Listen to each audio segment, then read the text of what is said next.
The North Carolina pork industry plays an important role in supporting rural communities across our state. The pork industry contributes more than $10 billion a year to our state's economy and supports more than 44,000 jobs, primarily in small rural communities across eastern North Carolina.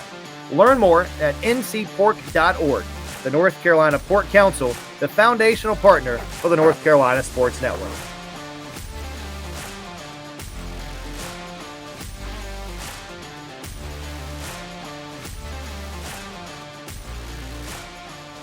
We're joined now by Clyde Christensen, North Carolina football playing legend. Now he's back on the staff with Mack Brown following 24 years in the National Football League, 17 before that in college football. And Clyde, what does it feel like to be back in Chapel Hill, back on the campus? You know what? It's been the fountain of youth. It makes you feel young again and some great memories, and to be around college kids. And I always tease, I went from a 45-year-old quarterback to a 21-year-old. He just turned 21 or something. So but it's really been fun. It's been fresh and it's been new. It's been kind of exciting. I think probably I used to always tease and say someday at the end of this whole thing, I'd love to go back to North Carolina and just have some role and just have a place to go hang out and contribute in some tiny way and bring my grandkids over here and watch girls' events and be a part of a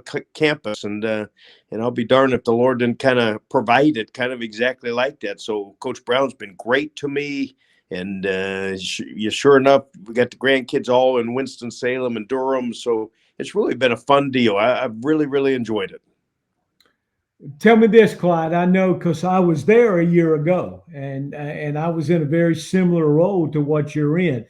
Tell me about your interaction on a day-to-day basis with the staff and what your role is, so the fans out there that can understand that here we have a guy that's coached Peyton Manning and all the people that you've coached through the years, and now all of a sudden you're what we call out there a volunteer assistant coach. So explain your role, please, a little. It's been pretty neat. They've been great to me, and Coach Lindsey, the offensive coordinator, I work hand in hand with him and sit through all the quarterback meetings. I can contribute in there, and then just kind of throw in my 2 cents at practice. And I can't technically be hands-on, but there's been an awful lot of awful close to hands-on things that come up, and so it's scratched the football itch for me. I pour a lot of time into the backup quarterbacks that maybe in the backup receivers and some of the guys who, maybe Coach Lindsey and some of the guys don't have time to work with. And I was hoping that they would okay it completely where you could just coach.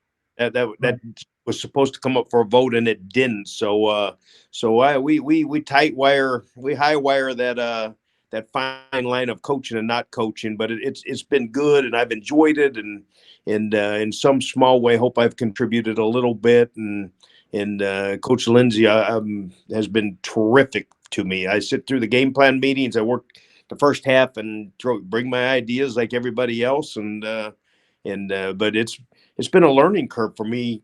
Frankly, just the college game is so different.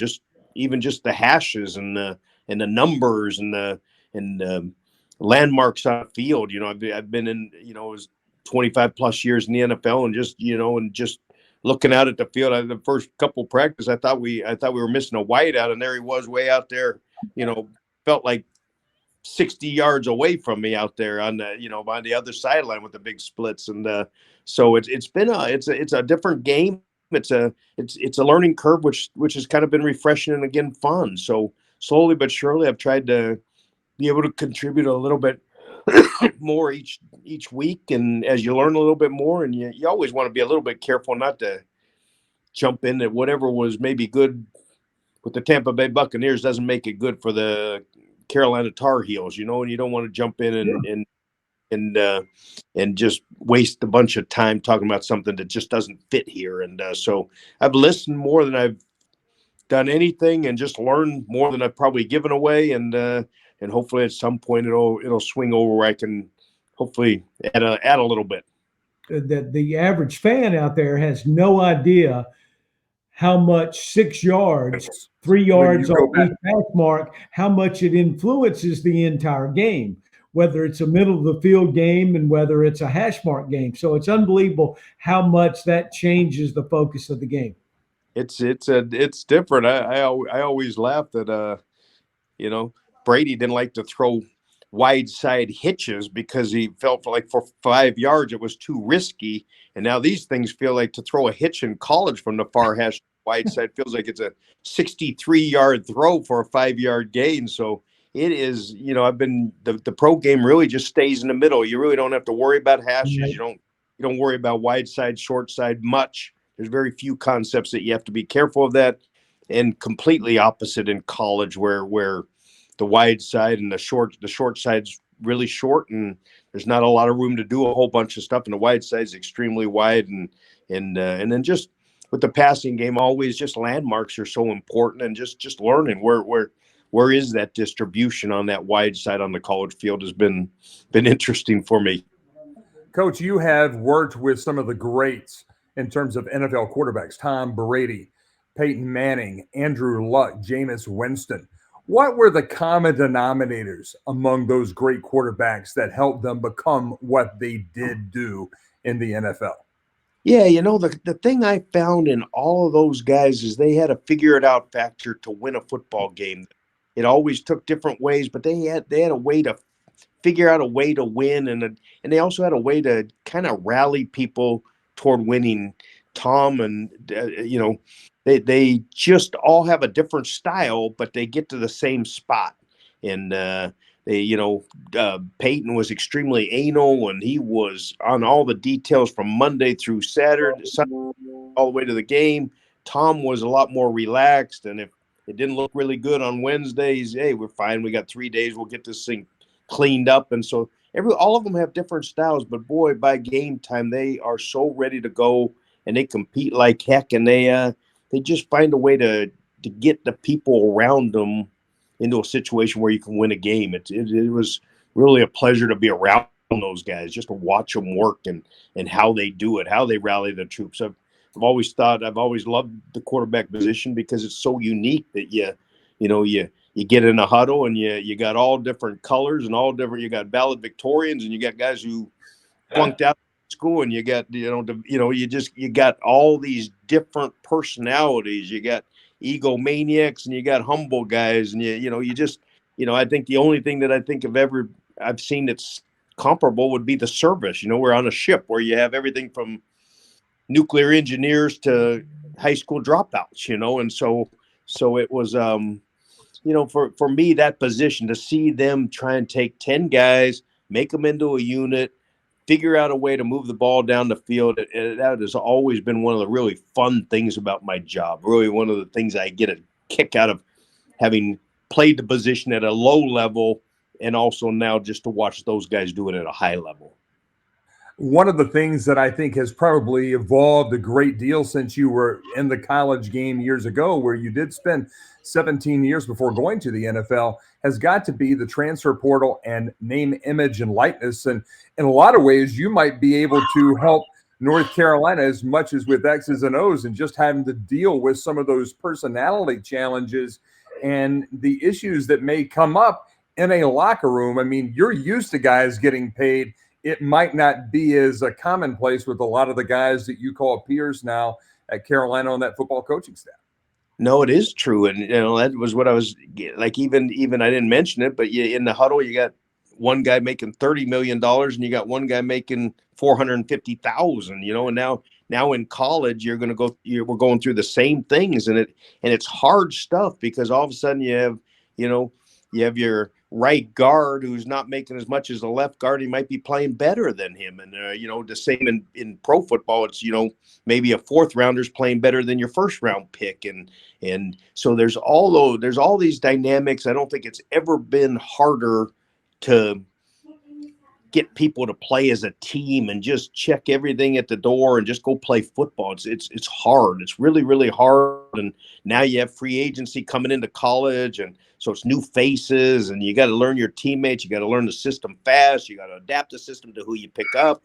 So it really has gotten more and more like the NFL, and some of it good and some of it not so good, not some of the negatives that, I think college football used to be just kind of pure, you kind of played it and you got your education paid for, but, it's gotten complicated, and I guess in some ways it's better for the players that they do have a chance to, it's a little more fair and they do share in some of the profits, but overall, I think it's difficult. You're going to see it, I'm like the average fan that free agent, you like your same guy playing quarterback for your team all 5 years. You don't want to see him, Wake Forest this year and Notre Dame the next year. I grew up a Los Angeles Rams, and I didn't want to, it was hard to see, Ron Jaworski go, and now he's, he's your guy who you're watching, and next thing you know, he's playing for the Philadelphia Eagles, just people moving around, and but I think it's here to stay. It's not going to go back again, and so I think everyone's adjusting, and I've been really impressed with Coach Brown. It's amazing how quick he does it, and I think that's where kind of a veteran coach / CEO has an advantage, just because he's seen so many experiences, and he has a maturity level that that he's been doing it so long that he's real. I'm amazed how well he does it and how hard it is and how much energy it takes, and he just keeps doing it day after day after day and keeps these guys hanging together and playing together. Sport Clips is like no other place you've ever gotten your haircut. Sports everywhere, TVs everywhere, playing sports, and guys, smart stylists who know how to give you the haircut you want and the haircut you need. You don't ever need an appointment. Walk-ins are welcome, and you'll walk out feeling like an MVP, guaranteed. Be sure to ask about the MVP experience, as it's something you just can't put into words. Awesome haircut, hot steam towel, invigorating shampoo, neck and shoulder treatment. It takes a haircut and turns it into an event. Sport Clips, a proud partner of the North Carolina Sports Network.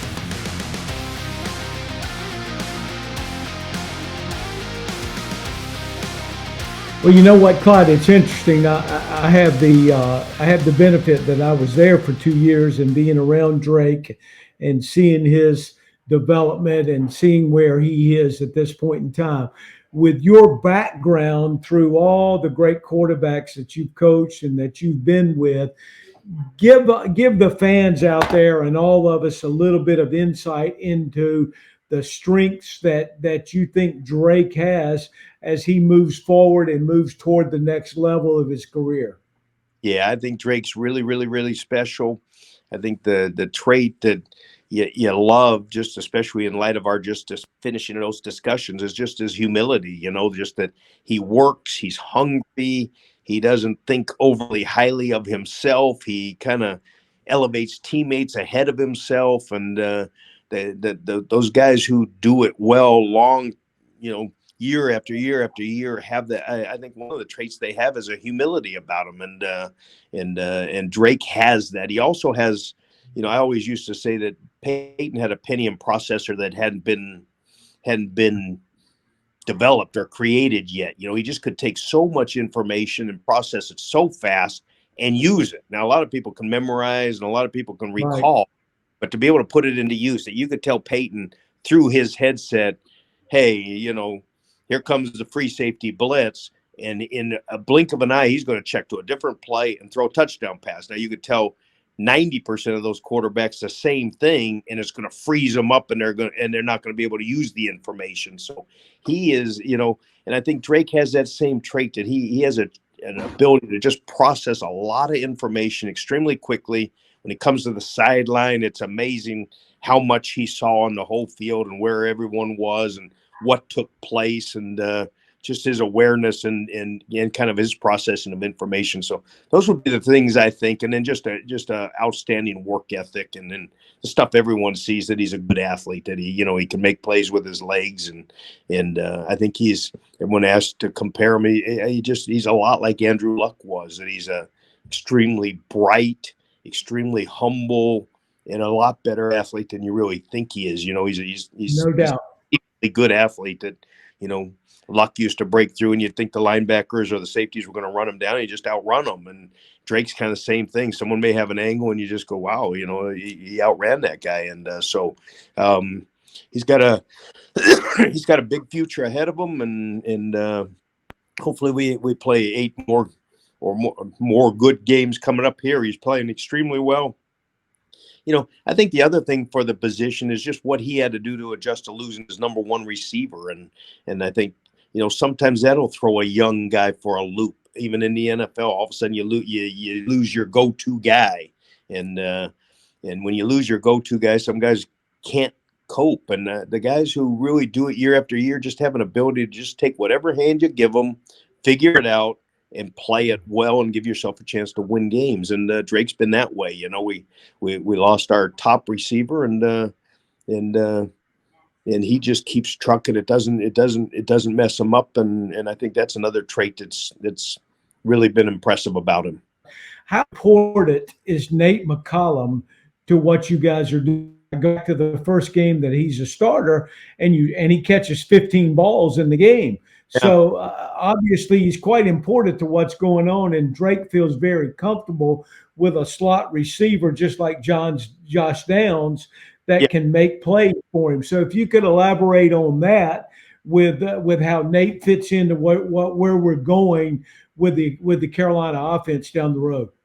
Yeah, I think that, most quarterbacks, you just need someone. You need, the friends to the quarterback are that slot receiver, the tight end, and the back, a good back. If one or two of those guys can have some twitch and work the middle of the field and give you some easy throws and work on backers, which is kind of a mismatch, then, that's ideal for the quarterback. And Nate's probably the twitchiest of our receivers, like Downs was last year, that he can take a little 5-yard, burger route where you're in and out or something and just take it and then run with it. And he loves football. We were missing him there at South Carolina, so we didn't have him on the opening day, but we're just figuring out more and more ways to get him the football. And I think the biggest thing he brings is just a quickness, that he's a mismatch. He's good on those little screens and bubbles and things where you can throw it to him behind the line of scrimmage and he'll take the thing and, next thing you know, you're 2nd and 2, and all you did was throw a little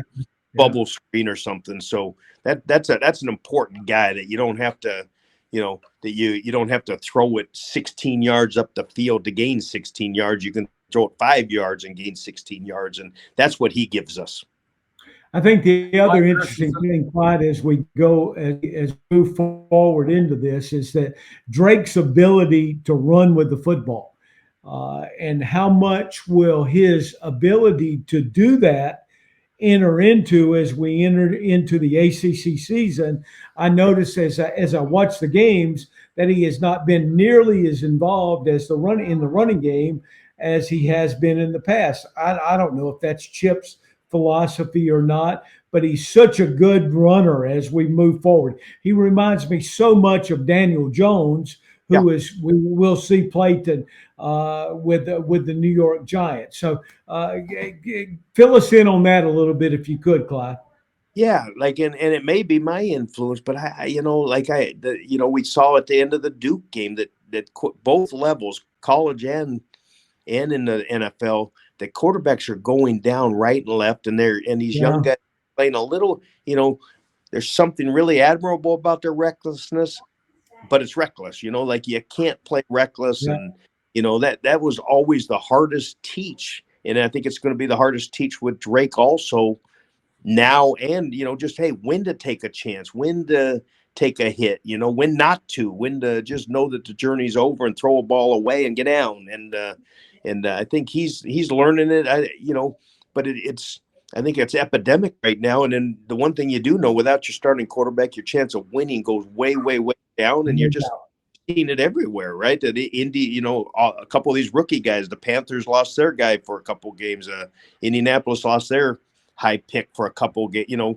Rodgers is down. His wasn't from being reckless, but you just have to, you really do. One of the key things is keep them healthy. You want them to play well, but you also got to keep them healthy. And for the NFL guys, that's, that can be 21 to 24 games. For us, we need Drake healthy. So just trying to be smart on when we run him, how we run him, and then him also having a responsibility and a discipline to take care of himself. We always talk about, hey, you got to protect the quarterback, and the quarterback's got to help protect the quarterback. It's not just the line. It's it's the receivers getting open on time. It's it's backs picking up linebackers. No doubt. And it's the quarterback getting that ball out of there, and it's the quarterback knowing when to just go feed and get down. There's just a time you just got to know that the play's dead and it didn't happen. Excuse me. And and so I think we're seeing. I think that's going to be a huge topic.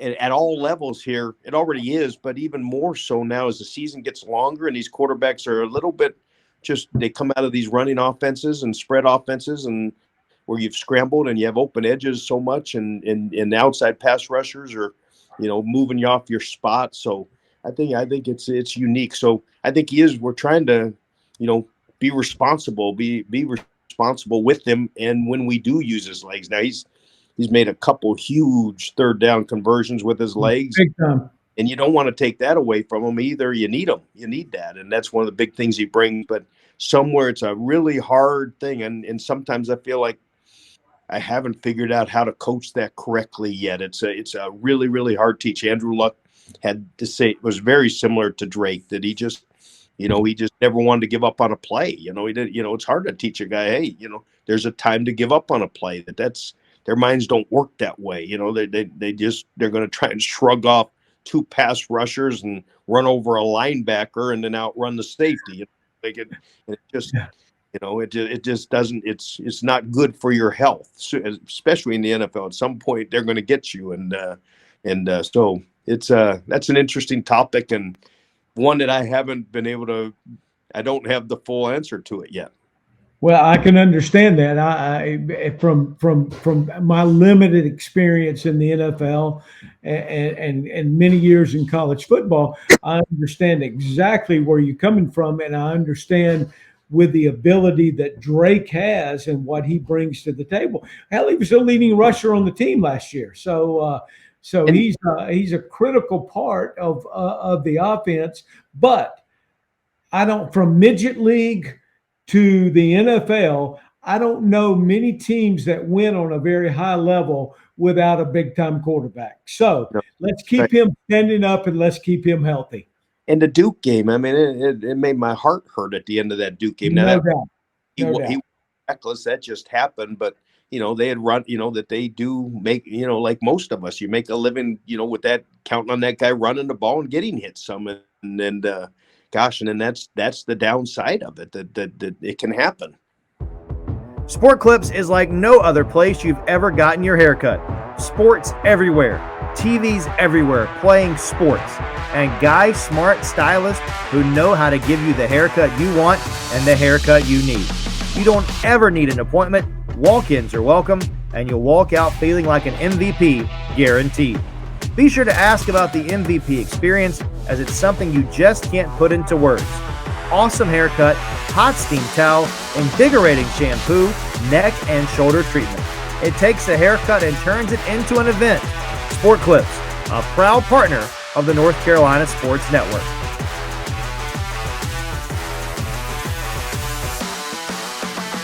We're talking with Clyde Christensen here on the North Carolina Sports Network. Mike Waddell along with Coach Jim Collins. And let's go back to the Wayback Machine here, Clyde. When you were wearing number 10, you were in Carolina blue and white.